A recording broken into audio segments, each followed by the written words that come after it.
A modular Android in a dumbphone disguise. Keyboards you can swipe on. Device designs that don't forget the fun. And smart cards to help you remember and to forget. I'm Mr. Mobile, and it's officially spring, and I guess that means it's time for your first ever Gadget Grab Bag. Just a quick note on this new format. While most of the products you're about to see are review samples, this is not sponsored content. In fact, I'm not even doing affiliate links. It's just a handful of things I wanted to show off because I think they're cool and worth talking about for a second. But none of them in and of themselves were worthy of a full video, or almost none. The one at the end, we'll see. Oh, and also this one is edited by Hayato Huseman, This guy. noted friend and excellent editor. That's David Kogan. He's not involved, but he makes nice coffee. So point is, be nice. Whether you like it or not, you like nice it. to me. Thank you. Thank you. Thank you. You're welcome. Bye. All right, it's a phone channel, so we got to start with the phone, right? As you know, Nothing is one of my favorite brands, headed up by Carl Pei of OnePlus fame, headquartered in London, devoted to divergent design, yada yada. The company isn't dropping a new flagship phone this year, so I guess it felt obligated to make its new mid-range options as compelling as can be.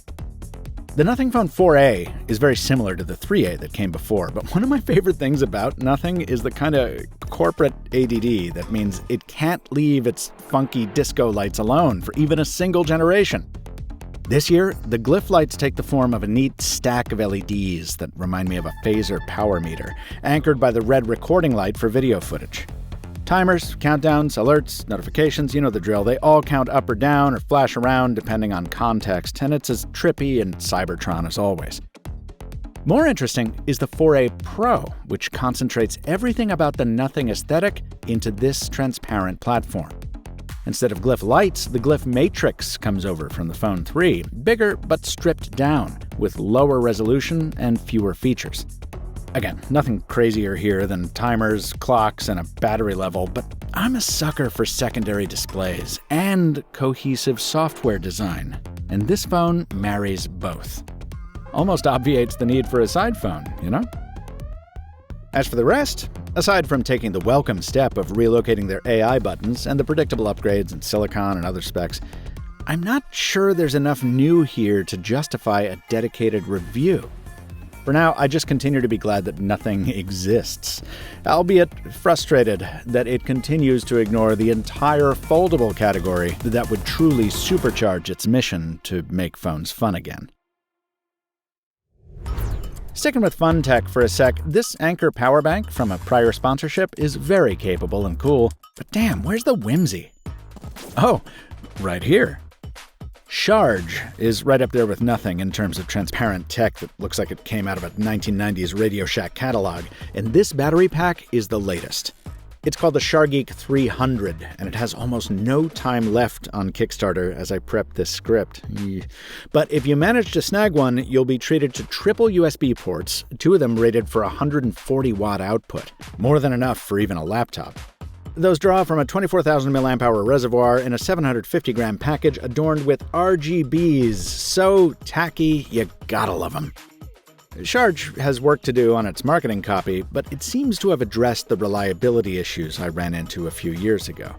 I've been using the Shargeek 300 for a little over a month, alongside the charger and SSD I showed off in the 2025 episode of The Leftovers, and everything's holding up well so far. Keep on keeping it weird, Sharge. Speaking of weird, remember the BlackBerry keyboards that doubled as trackpads? Well, someone finally decided to scale those up to desktop dimensions. I wish I'd known about the Clevetura 1 and Clevetura S when I was hunting for mobile keyboards in Taipei during that Galaxy Trifold video, because not only are these lightweight and thin and colorful, they solve the issue of needing to carry a separate mouse or trackpad. Or at least they try to, depending on which device you're using these keyboards with. On a MacBook, where you can install the companion app, it works very well. Swipes move the pointer, multi-finger gestures do what you expect. You can even control brightness and volume on the function row. Switch over to an Android phone, like the Galaxy Trifold though, and it doesn't matter how good the mouse is if the mouse support is undercooked.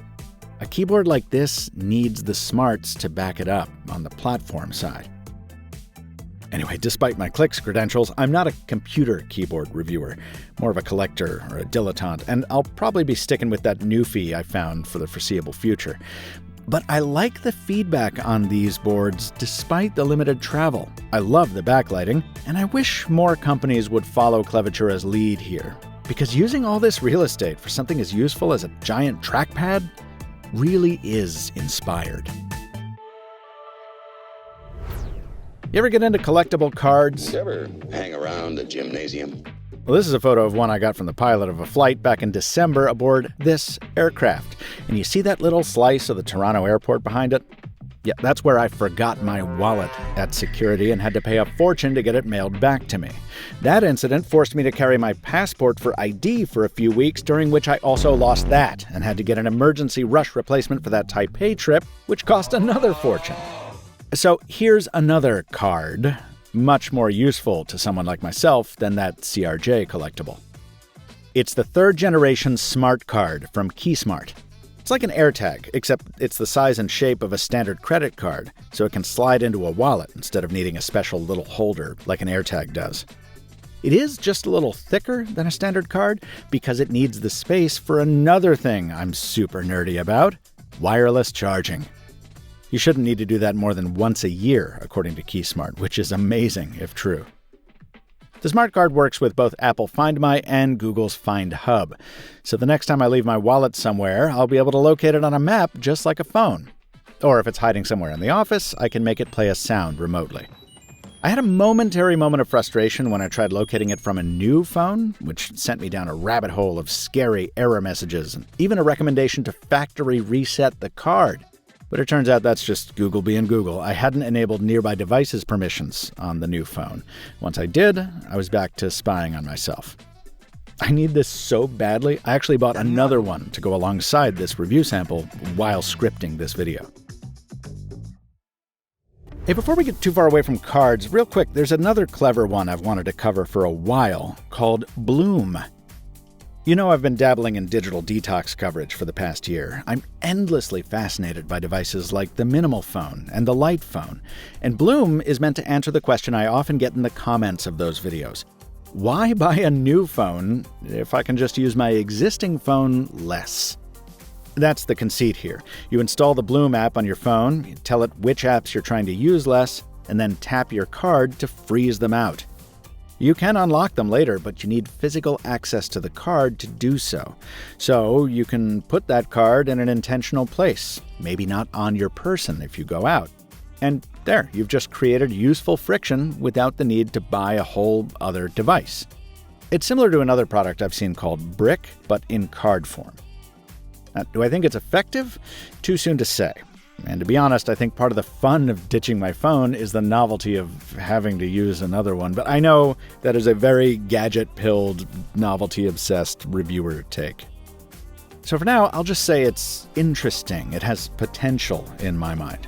I'd like to give it a proper try on my next screen time reduction attempt.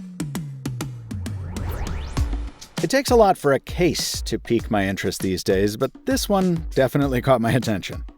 For its 16th Kickstarter project, a company called Dockcase is sticking a screen onto the back of your iPhone so you can use its full-res main cameras instead of the less capable selfie shooter. Pretty relevant to a content creator, as you can imagine, and I've seen stuff like this before. This MagSafe model, for example, came in a gift pack from Verizon. But Dockcase's Selfix concept was interesting to me because it bakes the display into a case meant to live on the phone. And it adds up to 2 terabytes of expandable storage via microSD. Plus, I do love me a round screen. Nice for those smartwatch displays to be getting some use. I gotta be honest, I'm not as in love with the execution, at least of the sample I received. This is pre-production, of course, so things could change, but the fit and finish doesn't feel all that premium. And more importantly, getting it to work is basically a hijack of the iOS accessibility settings.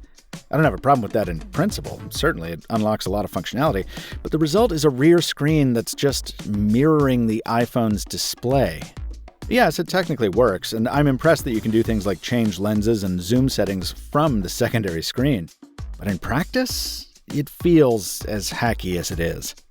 Forget to turn it off, and you'll get all kinds of false inputs on your front screen as your fingers graze the rear one. I could probably work it into my flow, but the fact that it disables MagSafe charging, combined with all the other compromises, mean I'd prefer to use an Apple Watch as a viewfinder, unless I really valued cheap microSD storage. And I've saved what I consider to be the most interesting for last.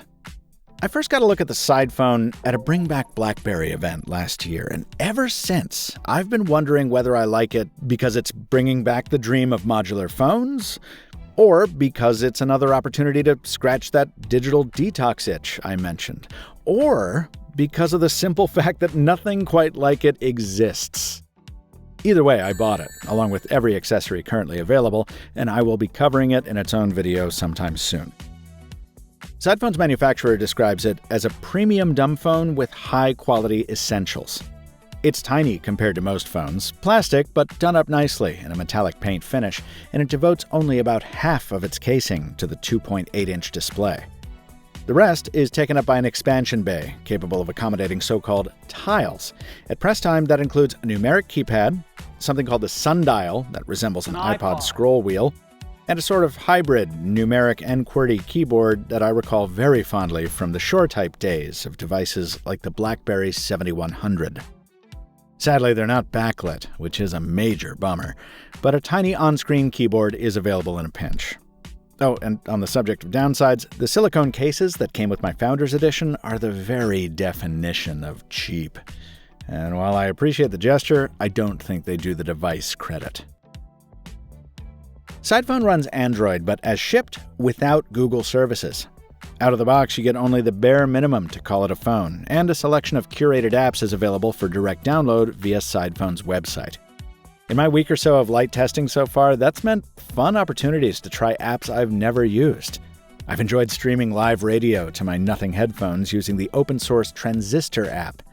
Shout out to KMSU out of Minnesota for just absolutely crushing the indie radio station vibes.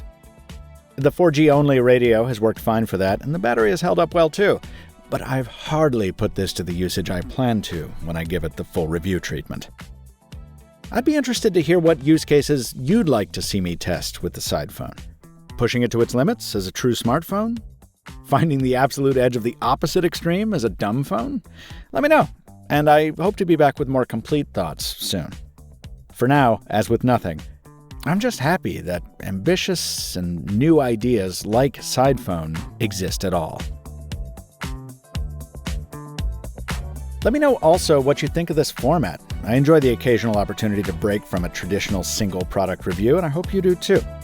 With the exception of Sidephone, all these products are review samples from their respective manufacturers, but as always, none of these companies were given copy approval rights or, in fact, any editorial input or preview of this coverage. It might be fluffy in this case, but it is authentic.